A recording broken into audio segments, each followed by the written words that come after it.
Oke, bertemu lagi dengan saya di kuliah ini ya, yang saya lakukan menggunakan metode video pembelajaran saja.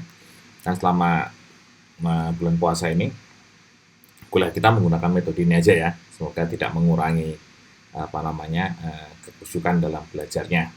Oke, baiklah. Sekarang kita akan masuk pada materi berikutnya yang slide-nya sudah ada di mana di Google Classroom, yaitu tentang tren non-linear. Nah, kuliah kita yang lalu kita berbicara trennya itu bentuknya linear. Linear itu apa? Linear itu bentuknya adalah garis lurus ya.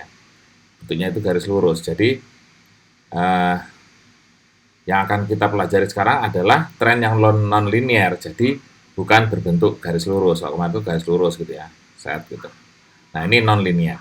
Nah, tren non linear adalah tren yang variabelnya berpangkat bukan satu.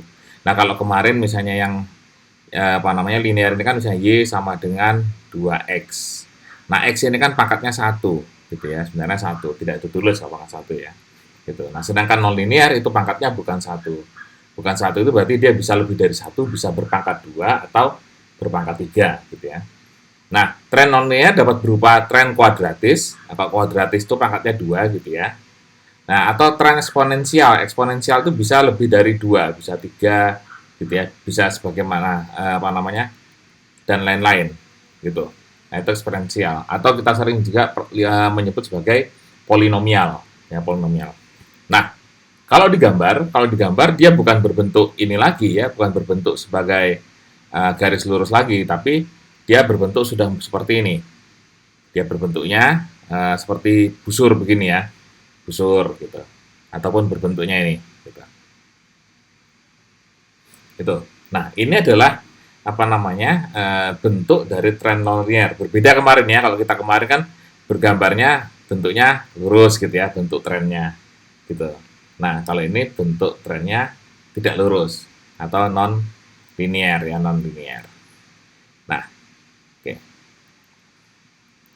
Nah, berikutnya persamaan paraboliknya gitu ya. Persamaan paraboliknya gitu. Nah, kalau persamaannya itu bentuknya semacam ini gitu ya. Anda lihat persamaannya ya. Trennya kita sebut parabola gitu. Ini parabola itu dia yang berbentuknya ada pangkat tertingginya adalah dua. Ya, bentuknya parabola itu pangkat tertingginya adalah dua. Gitu. Nah, di sini ada nilai A, nilai B, nilai C yang akan kita estimasi dulu, estimasikan sehingga kita nanti bisa membuat persamaan trennya dan nanti kita bisa menentukan nilai trennya di waktu-waktu yang kita inginkan gitu. Kalau kemarin kan misalnya persamaannya Y sama dengan A plus BX, nah kita akan mencari A dan B-nya gitu ya. Nah kalau sekarang tidak ada A, ada B, ada C gitu ya. Ada A, ada B, ada C sehingga A-nya itu ini rumusnya agak panjang memang gitu ya. Kemudian B juga menemukannya ini rumusnya. Kemudian C juga rumusnya ini. Nah, gitu. Nanti kalau sudah ketemu A, B, dan C-nya, maka kita bisa isikan nilainya ke sini ya. Sehingga nanti kita bisa menentukan persamaannya. Ketemu persamaannya maka kita nanti bisa menemukan nilai trennya untuk waktu yang dia akan datang. Karena tren itu biasanya digunakan untuk estimasi ya, proxy atau forecasting gitu ya, forecasting. Nah, untuk tahun ganjil atau n ganjil, maka nilai X adalah jumlahnya ganjil ya. Jadi ini ada 1, 2, 3, 4, 5, 6, 7. Ada 7 data. Jadi nanti ada nilainya yang di tengah-tengahnya data itu kita buat itu X-nya itu ya. Nilai X itu ingat itu X kode X ya. 0, 1, 2, 3 dan seterusnya. Sedangkan kalau tahunnya genap, kita gunakan ini. Nolnya tidak ada tapi ada mulai negatif 1, negatif 3, negatif 5 dan 1 3, 5, 7, 9, 11 dan seperti pada waktu soal UTS kemarin gitu ya. Gitu. Jadi misalnya ada 6 data gitu ya, 6 data. Ada misalnya 2000, 2001, 2002, 2003, ini udah berapa? 1, 2, 3, 4, 2004, 2005. Nah, misalnya menentukan nilai X-nya gitu ya. Ini kan jumlah datanya genap. 1, 2, 3, 4, 5, 6. Nah, kita ambil tengahnya berarti ini gitu ya. Ada 3 ke atas, 3 ke bawah. Nah, berarti ini nilainya X-nya min 1, min 3, min 5. Yang ini 1, 3, 5, dan seterusnya ke bawah. Gitu ya, dan seterusnya ke bawah. Itu. Ya, jadi untuk menentukan nilai-nilai X-nya gitu ya. Oke.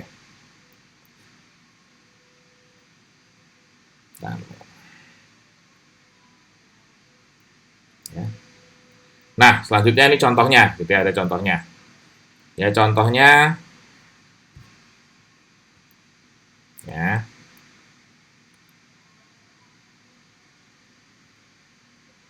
Oke. Ada laba suatu usaha tahun 85 sampai 89. Kita buat datanya ini, seret ini. Berarti ini datanya ada berapa tahunnya berapa ini? Ada berapa data? Satu, maaf,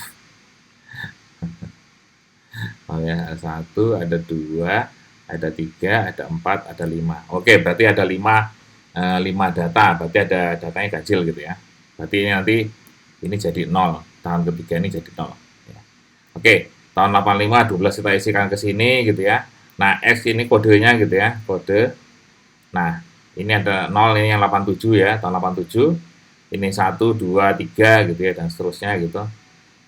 Oh ya, tadi bisa apa tadi? Bisa pakai bilangan ganjil, ini juga bisa pakai bilangan yang sorry tadi bilangan ganjil ya. Kalau ini bisa bilangan pecah biasa gitu ya. Jadi ya 1, 2, 3, 4, 5, 6, 7, 8 boleh ini gitu ya. Gitu. Nah, tidak pakai bilangan ganjil saja pun bisa gitu bisa. Kemudian Anda cari apa namanya?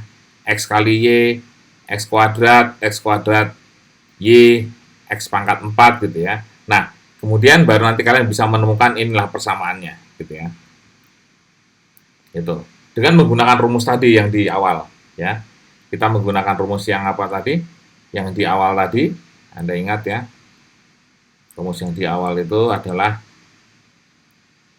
nah ini ya, rumus ini ya A, B, C. Berarti kan kalian persiapkan mana kebutuhan ada butuh X pangkat 4, berarti kalian siapkan X pangkat 4-nya gitu ya.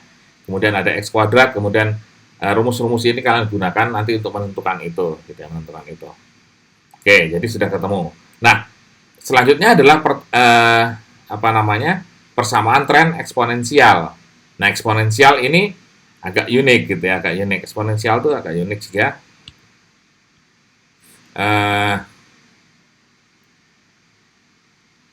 Anda bisa lihat ya, jadi bentuk persamaannya dia bukan persamaan yang bentuknya linier, tapi dia bentuknya semacam ini Anda lihat. Nah, gitu. Semacam ini ya bentuknya, tren eksponensial. Y aksen sama dengan A dalam kurung 1 tambah B dikuadratkan pangkat X. Gitu. Nah, Y adalah tren periode tertentu, X adalah periode waktu, A dan B adalah bilangan konstan. Nah, untuk mencari persamaan trennya, maka persamaan di atas perlu dilinearkan terlebih dahulu, gitu ya, dengan melakukan logaritma natural. Ada yang mengatakan bisa dengan logaritma atau dengan logaritma natural. Tapi umumnya kalau apa namanya di ekonomi kita menggunakan logaritma natural. Logaritma natural itu logaritma yang pangkatnya e, gitu ya, ingat ya. Yang pangkatnya e itu loh, EX itu. Nah, Anda bisa lihat di kalkulator itu EX pangkatnya berapa, itu 2, berapa lah gitu ya. Itu nilainya sebenarnya gitu ya. Itu. Kan kalau apa namanya? Logaritma itu kan ini kan pangkatnya kan adalah 10 ya kalau nggak ditulis. Nah, kalau logaritma yang pangkatnya e, nah itu disebut sebagai len gitu ya. Len disebut sebagai len. Logaritma natural. Nah, itu. Jadi, ini pertama-tama ya. Jadi, ini adalah persamaan aslinya ya. Asli ini. Nah, kemudian sisi kanan dan kiri Anda berikan logaritma. Gitu ya. Nah, kalau sisi kanan tinggal tambah ya logaritma Y aksen. Tapi kalau yang ini gitu ya. Itu kalau len ya. Len A 1 tambah B Sorry.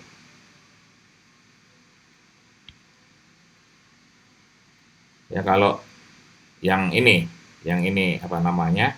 Sifat-sifat logaritma kalian harus ingat ya, misalnya ln A pangkat X itu nanti jadinya X ln A gitu ya. Itu sifat-sifat logaritma. Sehingga apa namanya? Yang di sini ya. Ini kan sebenarnya ln A1 tambah sorry.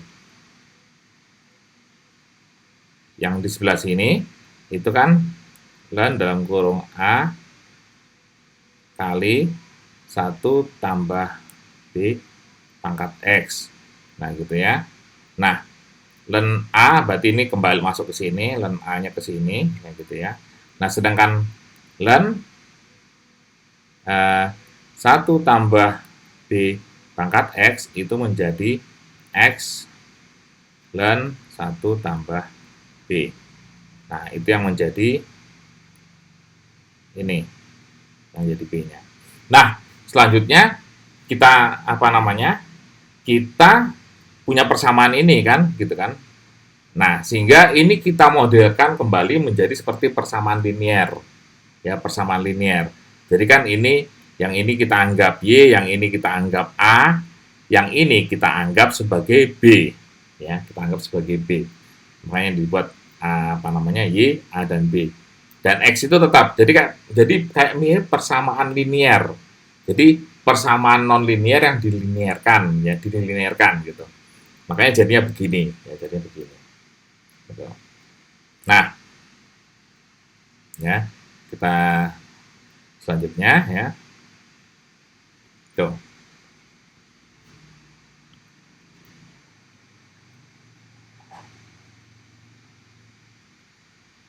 Oke. Nah, tadi kan ya jadi Y sama dengan A tambah B X. Jadi Y ini kan sebenarnya jadi nanti Y sama dengan A tambah BX gitu ya. Nah, itu diselesaikan dengan pendekatan tren linier. Nah, tren linier. Ln A tadi kan jadi A, tadi kan ln A jadi A. A itu kan rumusnya ini ya. Sigma Y dibagi N. Nah, karena tadi ini bentuknya logaritma, maka Y-nya kan menjadi ln Y. Y adalah ln Y ya. Ini ingat. Nah, ini.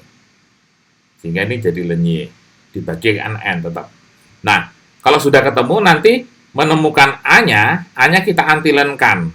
Gitu. Jadi kalau ada nilai hasilnya, maka kita antilenkan, ya maka nanti ketemu nilai A-nya. Dan B dan selanjutnya juga yang ini untuk menentukan nilai B ya. B. Nah, ini. X-nya tetap di sini nggak ada, tapi Y itu adalah ln Y, ingat gitu. Nah, maka nanti ketika menemukannya, ketika hasilnya sudah ketemu ya, untuk mencari 1 plus B itu ya adalah antilen hasil ini tadi ya. Nilainya ini tadi ya, nilai tadi diantilenkan gitu. Ketemulah gitu ya, ketemulah. Dan ketemu B-nya bagaimana? B-nya kan tadi kan 1 plus B sama dengan antilen nih, maka kalau B-nya ya udah antilen tadi dikurangi 1 ya, dikurangi 1, satunya pindah ke sebelah sini kan gitu ya, pindah ke sebelah situ. Gitu. Nah, selanjutnya ya. Nah, ini ada contohnya, kita ada contohnya. Ada contohnya. Ya.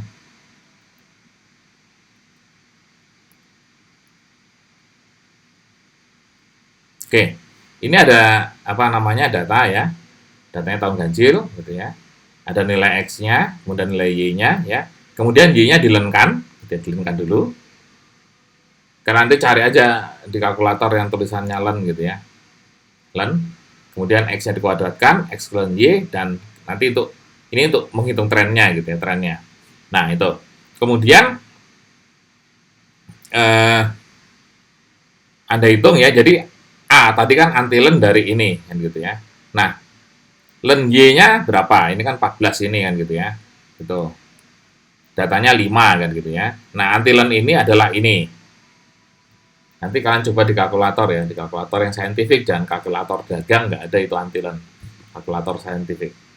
Nah, kemudian ketemu A-nya, kemudian B-nya juga.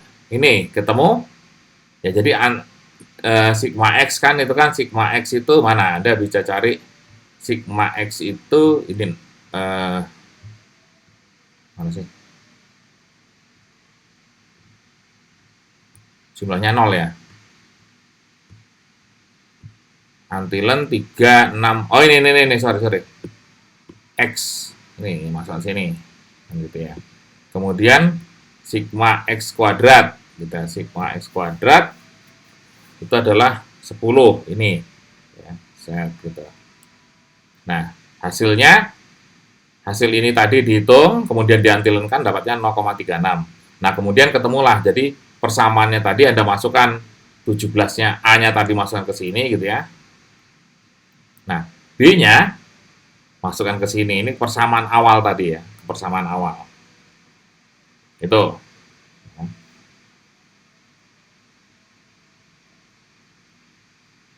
Ya, jadi apa namanya? Sudah ketemu kan gitu, sudah ketemu. Nah, kalau sudah ketemu ini berarti nanti misalnya kita mau tahun 96 misalnya ya, tahun 1996 trennya gitu ya. Nah, kalau ini tadi X-nya 0, 1, 2, berarti ini X-nya sama dengan 3 ya. 3-nya nanti masukkan aja ke pangkatnya ini gitu ya. Hitung untuk menghitungnya. Untuk menghitung nilai trennya. Gitu. Nah, dan ini kalau digambar, tren ini kalau digambar dia bentuknya bukan garis lurus ya. Dia pasti bentuknya Anda coba plotting aja menggunakan apa namanya? Menggunakan apa? Excel. Nah, pasti nanti bentuknya dia tidak begini, tidak lurus begini, tapi bisa begini ya gitu. Anda lihat nanti ya hasilnya gitu ya. Gitu. Nih, jadi bentuk trennya itu bukan garis lurus tapi tidak garis lurus atau non linear ya, non linear. Nah, ini. Jadi apa namanya?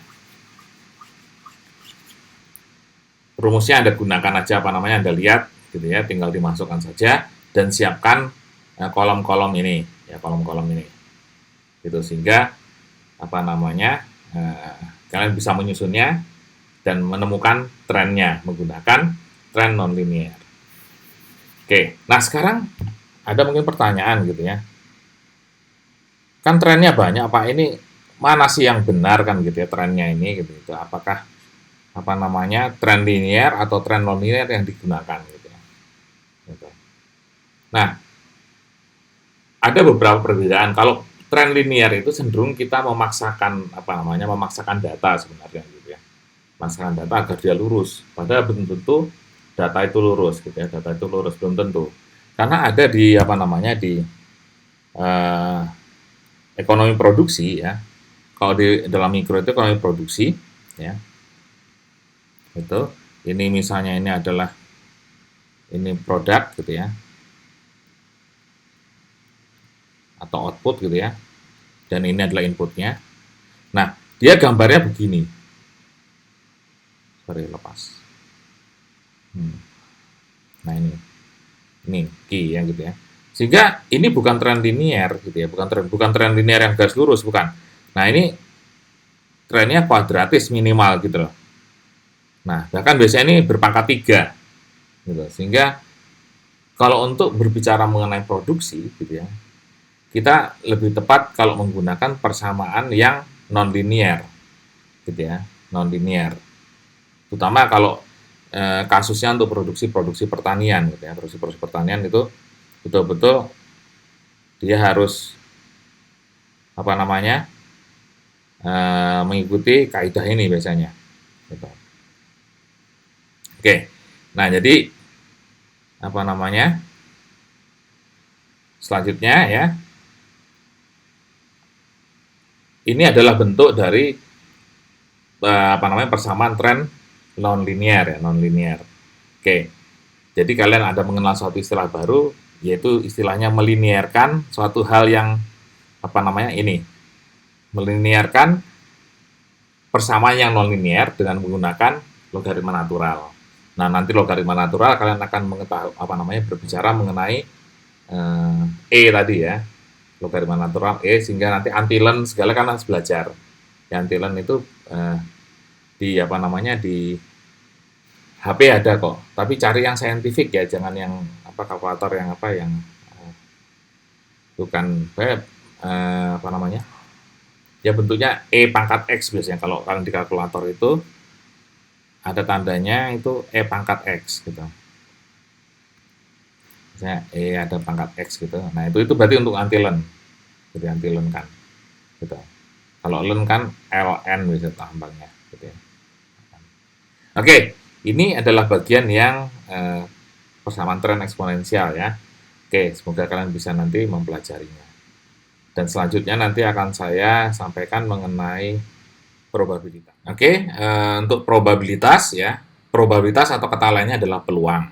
Adalah ukuran di mana akan diperhitungkan kemungkinan akan peristiwa di masa mendatang menggunakan peramalan statistika. Ya, statistika.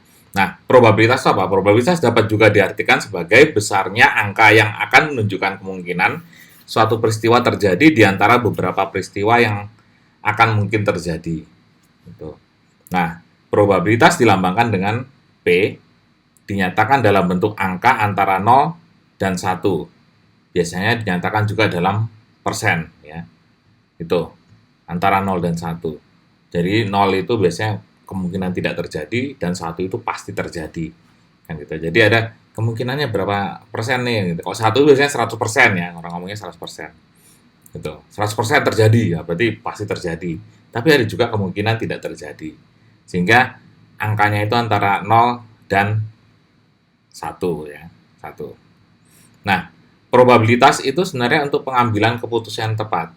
Kita perlu suatu probabilitas kemungkinan gitu ya. Jadi kita bisa memprediksi lah kemungkinan yang akan terjadi itu apa, sehingga kita nanti bisa mengambil keputusan dengan suatu yang tepat gitu ya. Gitu. Nah, misalnya nih kita ingin menanam sesuatu gitu ya. Ini petani ceritanya gitu ya.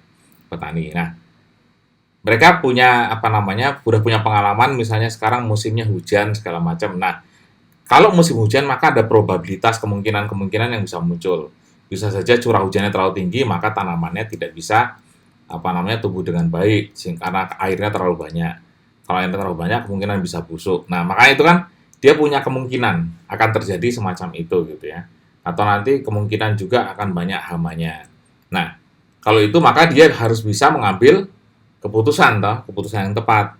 Jadi keputusan tepat itu apa? Untuk mengantisipasi apa yang akan terjadi. Misalnya nanti, oh iya saya kasih para-para misalnya gitu ya, paranet gitu ya. Agar tidak terlalu banyak air hujan yang jatuh, atau nanti saya akan lakukan drainase yang bagus segala macam. Nah, itu adalah salah satu gunanya kita tahu probabilitas atau kemungkinan. Nah, pendekatan probabilitas ada pendekatan klasik, pendekatan relatif, dan pendekatan subjektif gitu ya. Itu ada 3. Nah, kemudian pendekatan klasik ya, pendekatan klasik. Pendekatan di mana akan diperoleh suatu peluang kemungkinan akan muncul dari beberapa pilihan yang diajukan. Probabilitas akan terjadi peristiwa A adalah PA. Jadi probabilitas itu lambangnya P gitu ya. P akan terjadi A, makanya nulisnya PA itu sama dengan A tambah A plus B. Nah, paling enak contohnya begini, contoh contoh kita langsung lihat contoh kasusnya saja gitu ya. Gitu. Nah, kita contoh kasusnya, terdapat supplier alat kesehatan terdiri dari 10 perusahaan asing A dan 15 perusahaan lokal B. Jadi ada supplier kesehatan ini ya. 10 perusahaan punya asing, kita lambang A, dan 15 perusahaan lokal atau B. Jika diterima hanya satu perusahaan yang akan dipilih sebagai supplier tetap, ya, maka berapa peluang terpilih supplier lokal tadi B gitu ya. Gitu. Nah, jadi kemungkinan untuk yang B gitu ya. Yang B kan adalah yang PB gitu ya. Ini PB ini ya. Maka tadi rumusnya adalah kalau PA tadi A, kalau B ya B gitu ya. B A tambah B. Jadi peluang B tadi kan ada 15 gitu ya, karena ada 15 perusahaan gitu ya.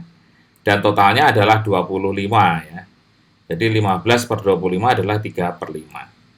Atau PB sama dengan 3/5 kali 100%, ada 60%. Kalau dalam menyatakan dalam persentase 60%. Tadi kan dinyatakan juga dalam persen ya, 3/5 kali 100%.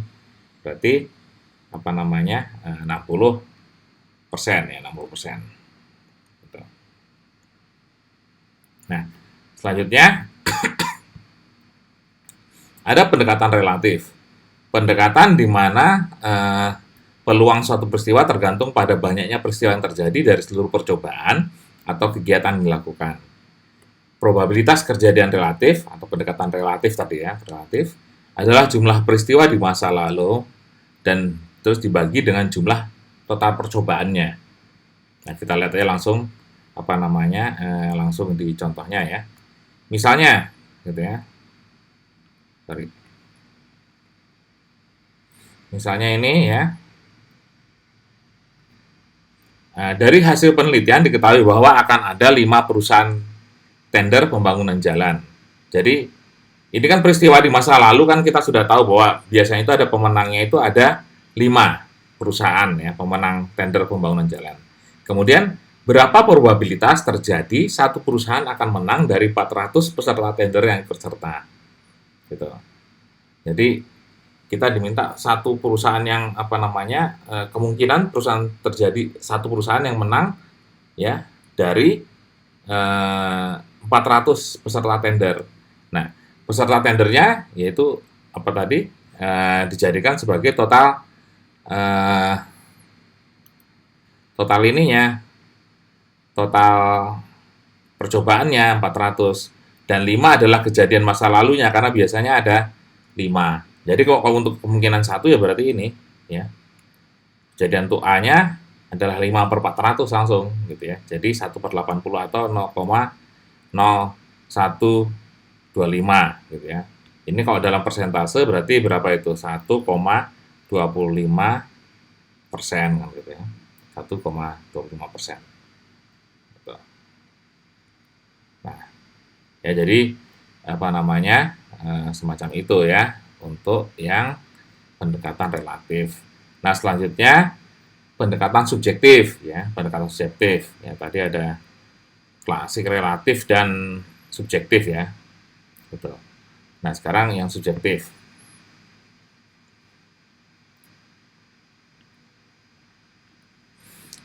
Pendekatan subjektif, pendekatan di mana peluang peristiwa tergantung pada penilaian seorang atau perasaan. Jadi ini pakai perasaan namanya subjektif ya.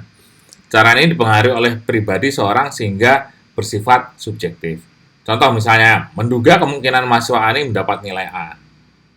Ini seperti saya gitu. Jadi kalau saya ngajar itu kan biasanya ada mahasiswa yang saya lihat, oh ini tugasnya bagus gitu ya, menjawab bagus gitu, aktif di kelas kan. Nah, saya bisa menduga nih, ini jadi subjektif kan. Oh, mungkin nanti dia akan dapat nilai A ini gitu. Gitu. Jadi itu subjektif. Atau kemudian pemenang tim pemenang kompetisi sepak bola dunia, misalnya Piala Dunia. Nah, kita juga kan biasanya subjektif toh ya. Makanya kita ada membela klub apa namanya atau negara mana kalau di Piala Dunia itu kan. Misalnya, oh Brasil karena dia sudah punya sering juara, maka oh ini saya pasti bisa menduga ini akan jadi juara dunia. Jadi tapi subjektif ya gitu, subjektif karena perasaan ya perasaan saya gitu ya, perasaan saya. Nah, itu subjektif. Dan itu sebenarnya tidak bagus. Jadi pendekatan probabilitas yang subjektif itu kurang bagus. Jadi lebih bagus yang menggunakan apa namanya perhitungan gitu ya, bukan perasaan. Gitu. Jangan pakai perasaan ya.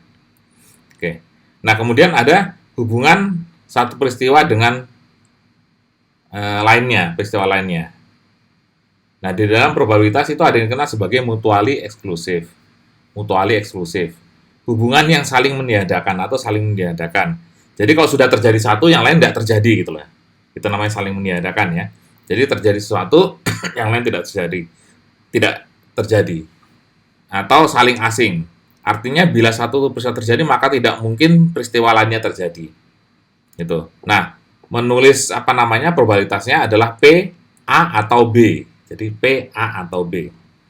Itu sama dengan PA ditambah PB ya. PA ditambah PB. Nah, sebagai contoh gitu ya, sebagai contoh itu. Nah, sebuah pabrik memproduksi air minum mineral isi 1 liter. Survei bulan sebelumnya menunjukkan bahwa dari 2000 sampel yang diambil, dari 2000 sampel yang diambil, 250 isinya kurang dari 1 liter. 1.700 pas, dan 50 lebih dari 1 liter gitu ya. Nah, ini kan karena mungkin mesin pengisiannya mungkin tidak tidak terlalu akurat, jadi dari 2000 itu diambil ada 250 yang kurang, ada yang 1.700 yang pas, dan 50 yang lebih dari 1 liter. Nah, jika kita mengambil satu botol secara random, berapa probabilitas mendapatkan isi kurang ya, kurang atau lebih dari 1 liter. Jadi kurang atau lebih. Jika A, B, dan C adalah probabilitas mendapatkan kurang, jadi A itu kurang, pas itu B, dan C itu adalah yang lebih, ya, dari 1 liter. Nah, jadi PA itu, ya, kita lihat PA-nya, atau berarti peristiwa terjadi A. Peristiwa terjadi A itu berarti kurang dari ya, gitu ya. Berarti 250 per 2000, ini yang kurang dari. Yang pas 1.700 ini dapat nilainya, PC-nya ini gitu ya. Gitu. Nah, kemudian tadi ditanyakan probabilitas mendapat isi kurang atau lebih. Berarti kurang itu kan A, lebih itu C. Berarti PA atau C berarti sama dengan PA tambah PC. PA-nya tadi 0,125 ya. C-nya adalah 0,025. Dapatlah 0,150 ya. Atau 15% gitu ya. Nah, ini hubungan yang saling meniadakan. Contoh kasusnya semacam ini gitu ya. Contoh kasusnya semacam ini. Nah, selanjutnya ya. Independen. Jadi ada tadi mutual eksklusif, sekarang independen. Hubungan bila terjadi suatu kejadian peristiwa tidak mempengaruhi terjadinya peristiwa lainnya. Ya, jadi ya kalau terjadi satu terjadi, yang lain pun bisa terjadi juga gitu ya, bisa terjadi juga. Jadi nggak mempengaruhi gitu. Misalnya bisa probabilitas terjadi bersamaan. Jadi bisa juga bersamaan ya. Itu salah satunya. Jadi nulisnya P, A, dan B. Itu sama dengan PA kali B. Kalau tadi kan ada tambah gitu ya. Nah, kemudian kalau probabilitas terjadi salah satu, P, A, atau B, gitu ya. PA atau B, itu sama dengan PA tambah PB dikurangi PA dan B. PA dan B, ingat, tadi yang probabilitas terjadi bersamaan. Nah, ini memang harus lihat kasusnya lagi, gitu ya, kasusnya lagi. Gitu. Jadi paling enak kita lihat menggunakan, menggunakan contoh ya, contoh.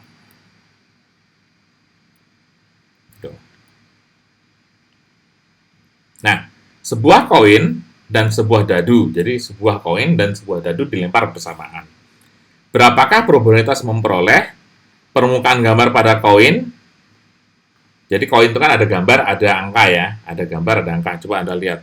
Tapi sekarang kelihatannya ada gambarnya semua deh. Tapi biasanya kalau zaman dulu itu satu sisi itu angka yang besar gitu ya. Satu sisinya itu gambar. Gitu. Gambar. Nah, kemudian permukaan nomor 1 pada dadu. Jadi dadu itu kan ada titik 1, titik 2, sampai titik 6 gitu ya. Gitu. Kemudian yang kedua permukaan gambar pada koin atau permukaan nomor 1 pada dadu. Jadi kalau yang pertama itu dan gitu ya, ada kata-kata dannya ya. Yang kedua ada kata-kata ataunya. Nah, ini berbeda gitu ya, berbeda. Gitu.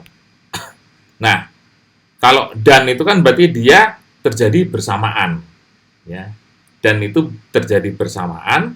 Kalau atau itu salah satu kemungkinan terjadi ya, dan itu bersamaan atau itu salah satu terjadi, sehingga misalkan probabilitas pada gambar koin itu setengah gitu ya, setengah. Kenapa setengah? Karena dia satu koin itu kan ada satu gambar, satu angka gitu ya. Jadi kalau gambar berarti ya kan 1/2, 1 tambah 1 gitu ya, 1/2 gitu. Nah, permukaan dadu itu kemungkinannya 1/6 karena ada 6 sisi kan, 6 sisi, sehingga 1/6. Nah, tinggal pertama permukaan koin dan, berarti dan, kalau dan kita menggunakan rumus yang pertama ya, PA kali kan P1 gitu ya. P gambar berarti setengah kali 1/6, 1/12. Oke. Kemudian kalau atau berarti ada ditambahkan ya kemungkinan gambar, kemudian kemungkinan angka 1, kemudian dikurangi yang bersamaan tadi per 12, dapatnya 7/12. Nah ini adalah kejadian yang saling independen. Jadi kalau satu terjadi bisa saja yang lain juga terjadi gitu ya. Gitu. Ya, jadi agak sedikit berbeda dengan yang tadi yang mutually eksklusif ya. Tuh. Nah, selanjutnya ya, ada kondisional atau bersyarat, ya bersyarat. Hubungan ini terjadi bila satu kejadian harus didahului kejadian yang lain. Jadi suatu kejadian akan terjadi kalau ada kejadian yang lain terlebih dahulu. Ya. Probabilitas terjadi peristiwa pertama atau kita anggap PA dan peristiwa kedua terjadi setelah peristiwa pertama terjadi. Itu nulisnya PB per A. PB per A. Jadi peristiwa B itu akan terjadi kalau A terjadi dulu. Nah, probabilitas terjadi peristiwa A dan B adalah PA dan B untuk kasus kondisional ya. Itu sama dengan PA dikalikan PB per A. PB per A. Nah, kemudian ini kita lihat contohnya paling enak ya. Probabilitas seorang diterima di ST Madani adalah sebesar 0,8. Kemudian, dan peluang dia menjadi sarjana adalah 0,6. Itu. Nah, jadi kalau mahasiswa SMA misalnya atau siapapun mau daftar, dia punya peluang 0,8. Tapi kalau setelah kuliah, dia bisa menjadi peluang yang kuliah tadi menjadi sarjana, itu adalah 0,6. Kenapa? Karena sarjana Anda menjadi sarjana harus diterima dulu toh. Jadi kejadiannya diterima dulu. Gitu. Maka besarnya peluang seorang menjadi sarjana, ya, seorang menjadi sarjana, jadi seorang yang mau mendaftar dan nanti sampai jadi sarjana gitu ya. Itu adalah bagaimana? Jadi peluang PA dan B gitu ya. PA dan B karena dia harus dahului oleh kejadian diterima dulu gitu ya, baru bisa jadi sarjana. Sehingga rumusnya adalah ini, yang PA sama dengan PA dan B adalah PA dikalikan PBA, PB per A. Jadi 0,8 kali 0,6 adalah 0,48. Jadi seseorang kemungkinan menjadi sarjana STI Madani adalah 0,48 ya. Kalau nanti dia daftar gitu ya. Dia daftar. Kalau seorang yang daftar STI Madani itu kemungkinan jadi sarjana adalah 0,48. Ini contoh kasus yang hipotetik gitu ya. Gitu. Dan dia kondisional bersyarat. Gitu. Nah, contoh penelitian terhadap 100 siswa lulusan SMP ya, dan atas hasil ujian mata pelajaran matematika sebagai berikut. Nah,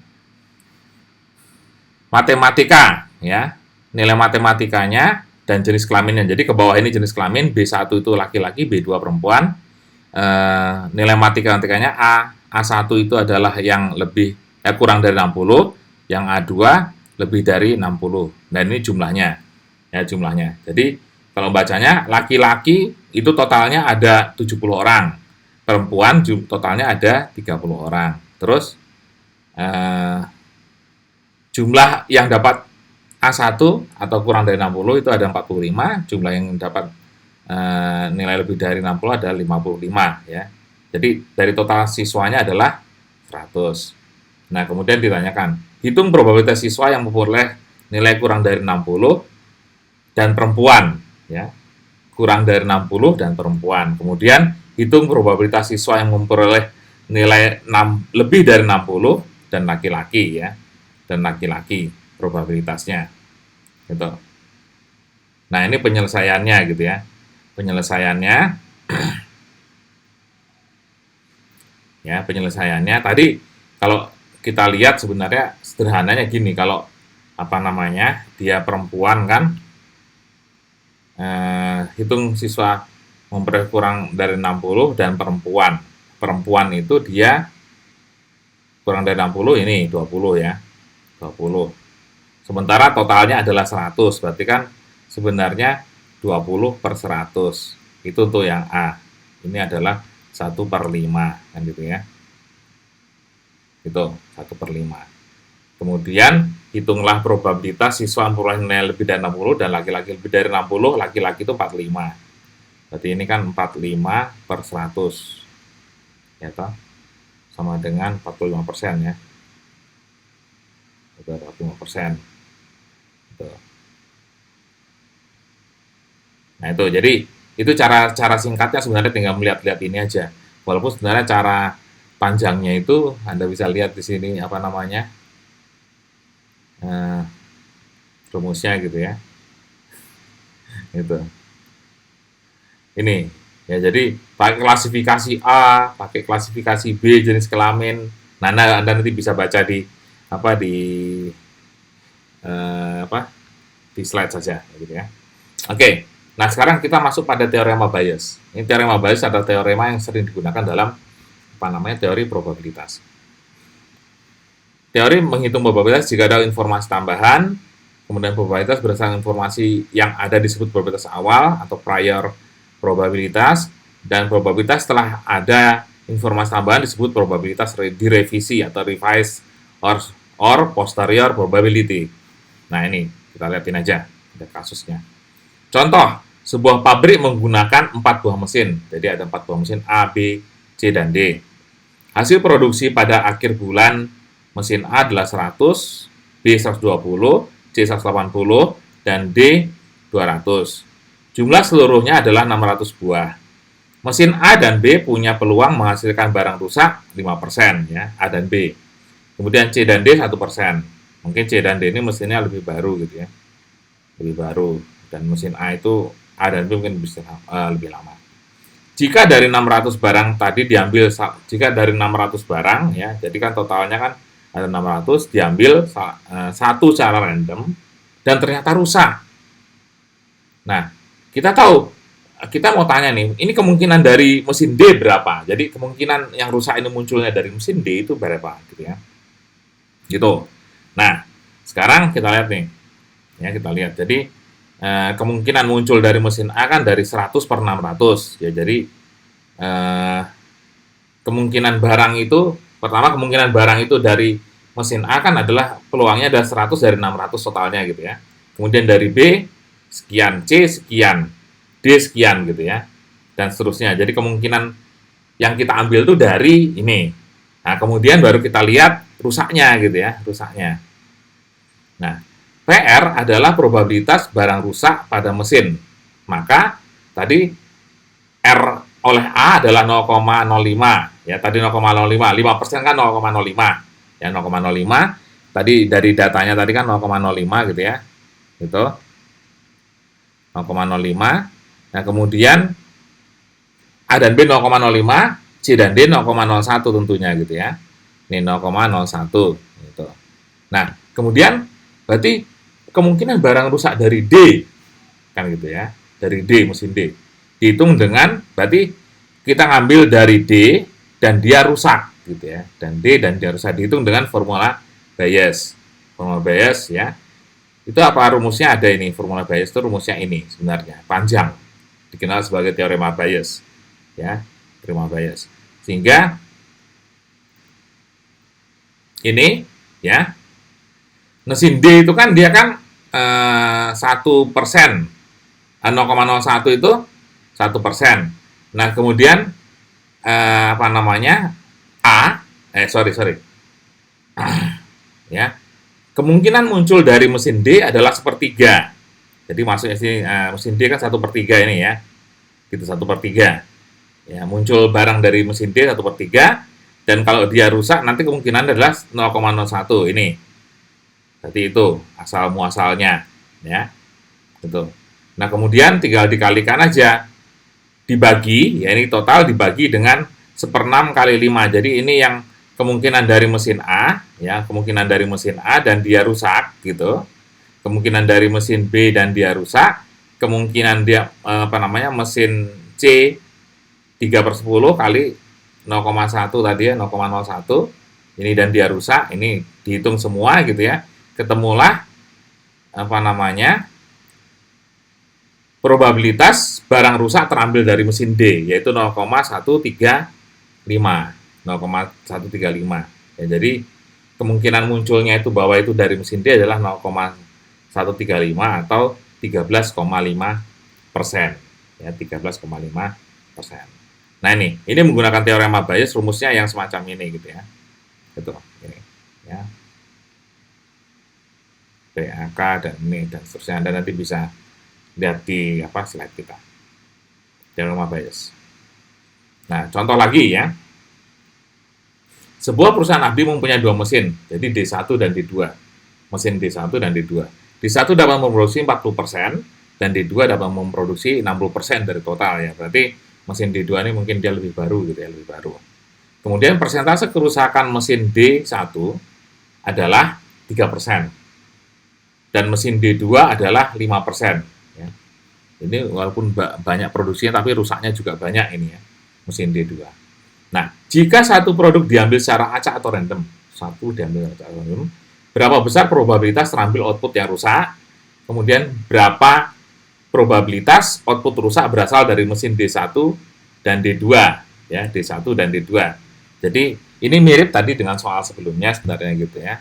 Itu cuma digantikan. Jadi memproduksinya ini 40% sama 60% ini kan dijadikan dalam bentuk persen gitu ya, dalam bentuk persentase. Berarti ini 0,4 sama 0,6 gitu ya. 0,4 0,6 yang bawah ini adalah 0,03, yang ini 0,05 gitu ya. Gitu. Nah nih, jadi persentase produksinya ini Anda bisa ganti semua gitu ya. Gitu mesin rusak ini, kemudian PR ya, A ya, A itu adalah berapa besar probabilitas terambil output rusak. Nah, output rusak itu kan berarti kan yang dari mesin 1 dan mesin 2 gitu ya. Gitu. Jadi ini, ya, jadi ini untuk yang mesin 1, yang ini untuk yang mesin 2. Kemudian tinggal dikalikan saja dan dijumlahkan dapatlah ini. Gitu.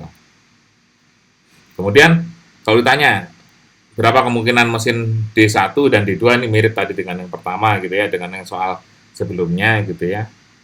Itu ini nah, tinggal ini aja sudah 4,3 dibagi 0,42, ini kan tadi kan totalnya tadi ya 0,042 tadi gitu.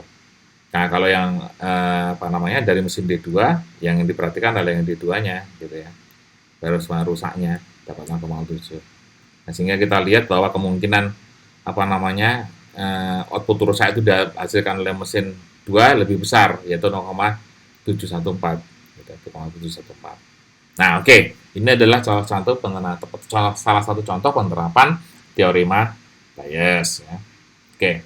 Nah, kemudian ada bentuk probabilitas yang lain, yaitu kita sebut sebagai mathematical expectation atau harapan matematik.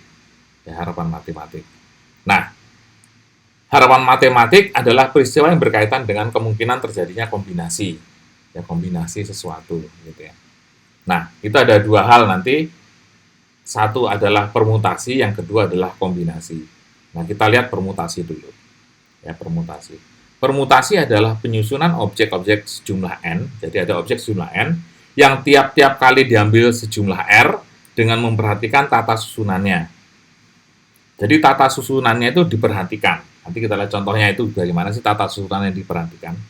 Nah, itu jadi rumusnya permutasinya adalah P dalam kurung N, R itu sama dengan N angka penting dibagi dalam kurung N dikurang R angka penting. Nah, angka penting itu apa? Angka penting itu contohnya semacam ini gitu ya. Contohnya semacam ini. 3 angka penting itu adalah 3 kali 2 kali 1. Nah, misalnya 5 angka penting ya itu adalah 5 kali 4 kali 3 kali 2 kali 1. Itu tanda seru itu maksudnya begitu ya. Di kalkulator ada itu. Anda lihat misalnya ada Anda mengetik 5 tanda seru, berarti 5 kali 4 kali 2 kali 3 kali 1 ya. Gitu. Nah, contoh. Dari 3 orang pemimpin desa ya, akan dipilih seorang kepala desa dan seorang sekretaris desa ya. Akan dipilih seorang kepala desa dan sekretaris desa. Bagaimana alternatif kombinasi calon yang menduduki jabatan tersebut? Ya, gitu. Jadi kita melihat bagaimana kombinasinya. Nah, kenapa begitu? Kenapa ini apa namanya, kombinasinya itu bisa bolak-balik gitu ya. Bisa nanti seseorang menjadi kepala desa dan yang satu menjadi sekretaris. Suatu saat pilihannya bisa tadi yang satu tadi yang sekretaris tadi menjadi kepala desa maupun yang kepala desa saja menjadi sekretaris, itu boleh gitu. Jadi apa namanya, tata susunannya itu diperhatikan gitu ya. Jadi dia mau mau apa namanya, yang penting dia menjadi sekretaris dan kepala desa atau kepala desa, dia itu tidak apa namanya, sudah bisa menjadi satu kombinasi tertentu gitu ya. Gitu. Jadi misalnya ini kan gitu. Misalnya kita kombinasinya kita anggap apa namanya, angkanya itu 3 orang pemimpin desa, berarti kan kita ambil A, B, C gitu ya. A, B, C. Nah, kalau kita hitung kan misalnya ada kombinasi eh, kepala desa dan sekretaris gitu ya. Sekretaris. Bisa A, bisa yang satunya B gitu ya, bisa A, yang satunya C, bisa juga yang sini B, yang sini A, ya. Yang di sini apa lagi? C, di sini A bisa gitu ya. Karena ini kan beda apa namanya, tata susunannya diperhatikan bebas. Jadi apa? Tidak apa? Dia bisa di mana saja asal susunannya itu eh, tetap memenuhi syarat, bisa kepala desa, bisa sekretaris gitu ya. Gitu. Jadi ini ada 1, 2, 3, bisa juga ini eh, C dan B gitu bisa ya. Gitu. Bisa juga dengan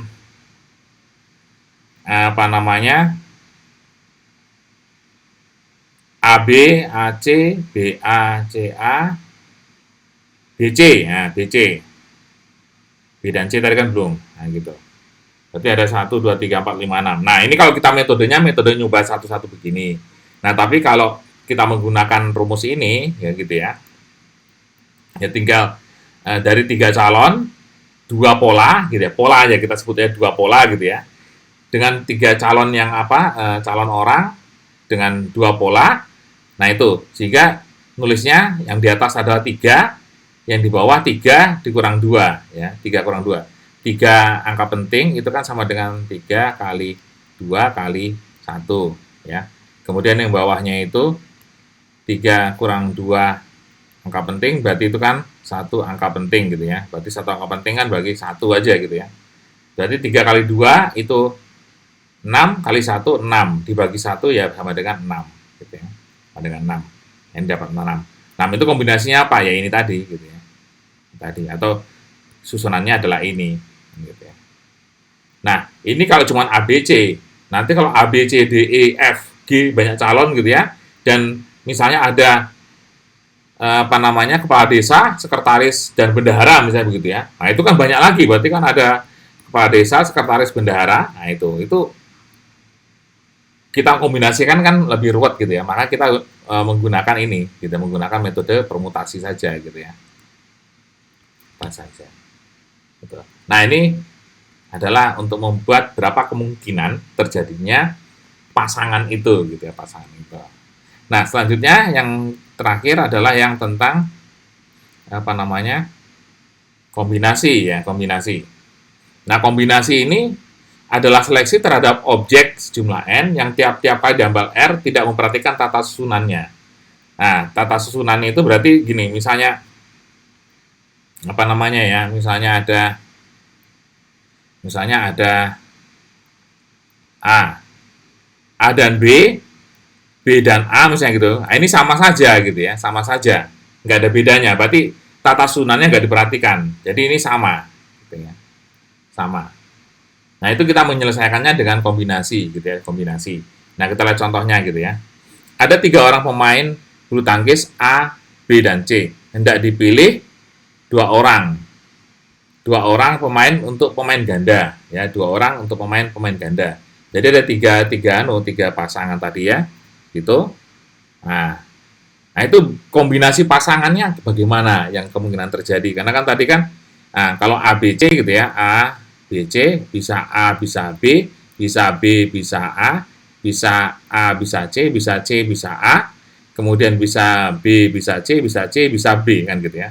Nah itu. Nah tapi A A dan B dan A ini kan sama gitu ya, sama aja. Nggak diperhatikan susunannya. Beda dengan sekretaris sama kepala desa. Sekretaris dan kepala desa itu kan jabatannya ada. Itu beda kan gitu ya, beda.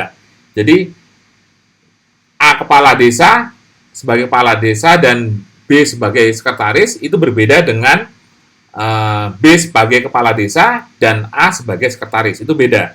Tapi kalau pasangan ganda campuran misalnya gitu ya, atau ganda itu kan misalnya si Broto dan si Wahyu dengan Broto ya sama aja ya kan, satu pasang gitu. Sehingga ini jadi satu, yang ini juga satu, sama aja, B dan C dan B itu sama saja. Nah, itu maka kita menyelesaikannya dengan kombinasi. Nah, ya jadi dengan C sama dengan ini rumusnya ini gitu ya. Rumusnya adalah ini gitu ya. Nah, itu. Sehingga C32 itu sama 3 angka penting dibagi 2 angka penting, ya R tadi karena satu pasang itu isinya 2 orang ya. Anda dipilih 2 orang gitu ya, 2 orang tadi ya. Itu